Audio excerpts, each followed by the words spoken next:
Hello and welcome back to my another tutorial. In this tutorial I am going to share with you how to turn on bold text in your iPhone 16. So let's take a look how to do that. You might be recently bought this iPhone 16 and you are wondering how to turn on bold text. In order to do that, it's really very easy and simple. You need to click in your iPhone 16 settings section. After click over there, you need to scroll down and then you will find there's something say display and brightness.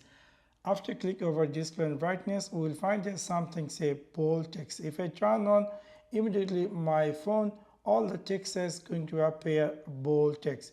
So in this simple way, you can easily turn on bold text in your iPhone 16. So that's for now. Thanks for watching my video. See you next one. Peace.